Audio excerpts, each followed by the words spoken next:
पुष्टिहीन पीढ़ी को नहीं साकार हेब कि विकसित ओडिशार स्वप्न। दुर्बल मानव संपद को नहीं गढ़ी हेब कि विकास महल। विकास अर्थ केवल रास्ता सेतु विमान बंदर किंवा शिल्प नुहे। जेकोसी राज्यर सबुठारु बड़ संपद हेउछि ताहार मानव संपद। किंतु सद्य प्रकाशित जातीय परिवार स्वास्थ्य सर्वे NFHS 6/2023-24 रिपोर्ट रु सामना को आसीछि उद्वेगजनक तथ्य। ओडिशा रे 5 वर्षरु कम बयसर 26.8% शिशु स्टंटिंग बा गेड़ापणर शिकार। सेमानकर शारीरिक और मानसिक विकास स्वाभाविक भावे होई पार नाही। यह केवल स्वास्थ्य समस्या नुहे, भविष्यतर उत्पादनशीलता गभीर प्रभावित हेबार आशंका रही थाए। विशेषज्ञ मतरे जन्मठू प्रथम 1000 दिन ही शिशुर भविष्यत निर्धारण करे। एही समय मस्तिष्कर प्राय 80% विकास होई थाए। किंतु राज्य में जन्मर 1 घंटा मध्य स्तन्यपान कराइबा एवं 6 मास पर्यंत केवल मां क्षीर देवा भली सूचक अवनति देखा दी। 6 रु 23 मास बयसर शिशु मध्यरु मात्र 14.9% पर्याप्त खाद्य पाउछन्ति। सबो प्रकार जो मालन्यूट्रिशन घरे घरे अच्छी से कैलोरी हंगर किछि परिमाण अच्छी, किंतु प्रोटीन हंगर माने प्रोटीन जातीय खाद्य लोक पाऊना।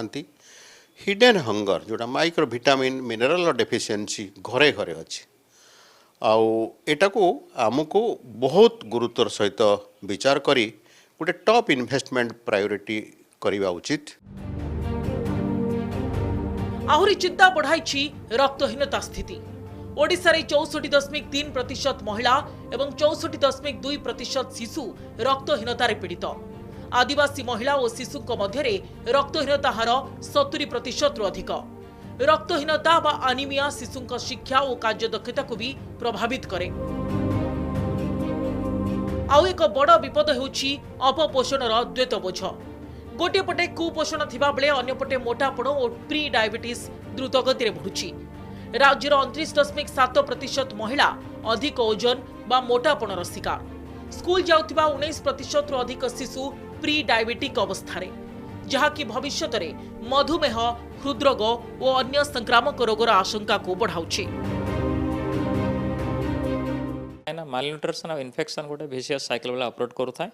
तेणु सहीटा आम हाथ में अच्छी गाँ लेवल हो कि PH लेवल हो गोटे इन्फेक्शन कंट्रोल करवा। सेकेंड है इम्यूनाइजेशन कवरेज को स्ट्रंग करवा।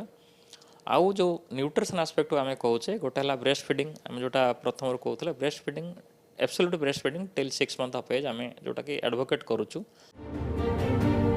कुपोषण जोगु GDP 12% पर्यंत क्षति आशंका रही। तेणु शिशु सुपोषण और महिला रक्तहीनता उपरे सरकार एबेठू दृष्टि देवार आवश्यकता रही। कारण विकसित राज्यर भित्ति कंक्रीट रे नुहे, सुस्थ मनुष्य को आधार करी गढ़ा जाए।